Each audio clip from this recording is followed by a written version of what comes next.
বাংলাদেশ দক্ষিণ এশিয়ার একটি ছোট্ট ভূখণ্ড, যেখানে বহু শতাব্দী ধরে হিন্দু ও মুসলিম সহ বিভিন্ন ধর্মের মানুষ একসঙ্গে বসবাস করে এসেছে।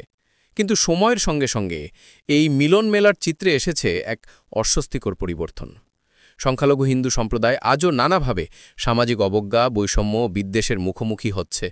ধর্মীয় উৎসব কিংবা সাংস্কৃতিক প্রকাশ যে কোনো বিষয়ই অনেক সময় হয়ে উঠছে আক্রমণের কারণ।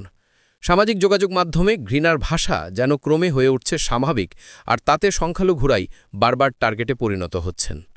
এর এক তীব্র দৃষ্টান্ত তৈরি হয়েছিল 2021 সালে, যখন বাংলাদেশের জনপ্রিয় অভিনেতা চঞ্চল চৌধুরী মা দিবসে নিজের মায়ের সঙ্গে একটি সাধারণ ছবি ফেসবুকে পোস্ট করেন।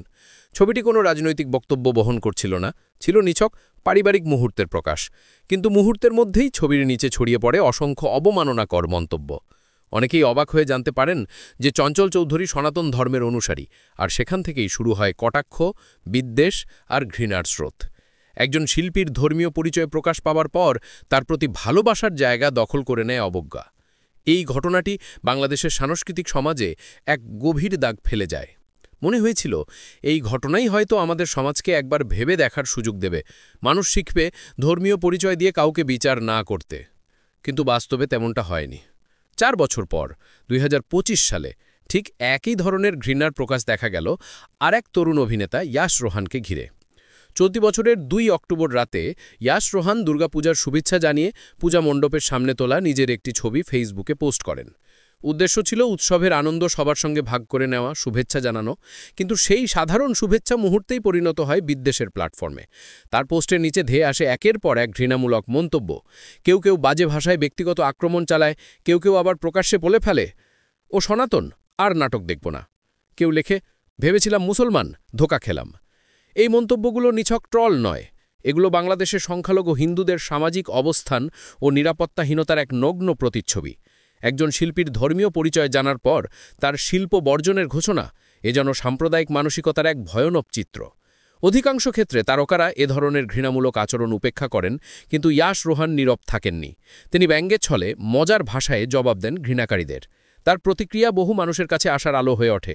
সামাজিক যোগাযোগ মাধ্যমে মানুষ বলতে শুরু করে, ঘৃণার জবাব হাসি দিয়ে দেওয়া, এটাই শ্রেষ্ঠ প্রতিবাদ। এই ঘটনার পর নাটক ও চলচ্চিত্র অঙ্গনের বহু শিল্পী ও নির্মাতা প্রকাশ্যে ইয়াশের পাশে দাঁড়ান। অভিনেত্রী মেহজাবিন চৌধুরী লেখেন, কারো পোস্টে বাজে মন্তব্য করা বা ভুয়া প্রোফাইল দিয়ে স্ল্যাং ব্যবহার করা কাউকে সাহসী করে তোলে না, বরং এটি একজন মানুষের নিচু মানসিকতার প্রকাশ। নির্মাতা মোহাম্মদ মোস্তফা কামাল রাজ বলেন, আমরা জাতি হিসেবে ধীরে ধীরে তেতো হয়ে যাচ্ছি। ফেসবুকে সুযোগ পেলেই একে অপরকে হেয় করার প্রতিযোগিতা দেখা যায়। আর নির্মাতা ইমরাউল রাফাতের বক্তব্য ছিল সবচেয়ে মানবিক। তিনি বলেন, ধর্ম কখনো বিভাজনের শিক্ষা দেয় না, প্রতিটি ধর্মই শেখায় ভালোবাসা, মানবতা ও সহমর্মিতা। এই বক্তব্যগুলো শুধু ইয়াশ রোহানের পক্ষে নয়, বরং পুরো সংখ্যালঘু সম্প্রদায়ের এক একাত্মতার প্রকাশ হয়ে ওঠে। বাংলাদেশে হিন্দু সংখ্যালঘুরা দেশের মোট জনসংখ্যার আনুমানিক 8 থেকে 9%। স্বাধীনতার পর থেকে এই সংখ্যাটা ক্রমশ কমছে। ভূমি দখল, সামাজিক বৈষম্য, ধর্মীয় উৎসব কেন্দ্রিক গুজব ও উস্কানি, আর সাম্প্রতিককালে অনলাইন ঘৃণার বিস্তার, সবকিছু মিলিয়ে তারা একটা অদৃশ্য চাপের মধ্যে বাস করছে। অনেকেই ধর্মীয় প্রতীক খোলাখুলিভাবে প্রকাশ করতে ভয় পান, কেউ কেউ নিজের ধর্মীয় উৎসবের ছবিও পোস্ট করতে দ্বিধাভোগ করেন, কারণ জানেন একটি ছবি মুহূর্তে কটু মন্তব্যের বন্যা বইয়ে দিতে পারে। এই ভয়টাই প্রমাণ করে যে সংখ্যালঘু হিন্দুরা এখনও বাংলাদেশের সামাজিক কাঠামোর মধ্যে সমান মর্যাদা ও নিরাপত্তা পান না। এটি শুধু আইনি বা রাজনৈতিক সমস্যা নয়, এটি সামাজিক মানসিকতার গভীরে প্রথিত সংকীর্ণতার ফল। ধর্মীয় সহাবস্থানের এই সংকট বাংলাদেশের সমাজকে এক নীরব অস্থিরতার দিকে ঠেলে দিচ্ছে। আন্তর্জাতিক মানবাধিকার সংস্থাগুলোর জন্য এটি এখন উদ্বেগের বিষয় হয়ে দাঁড়িয়েছে। একটা দেশ যেখানে সংখ্যালঘু জনগোষ্ঠী খোলাখুলি নিজেদের ধর্মীয় পরিচয় প্রকাশ করতে ভয় পায়, সেখানে সামাজিক সহনশীলতার অভাব কেবল সংখ্যালঘুদেরই নয়, বরং পুরো সমাজের ভবিষ্যতের জন্য হুমকি স্বরূপ।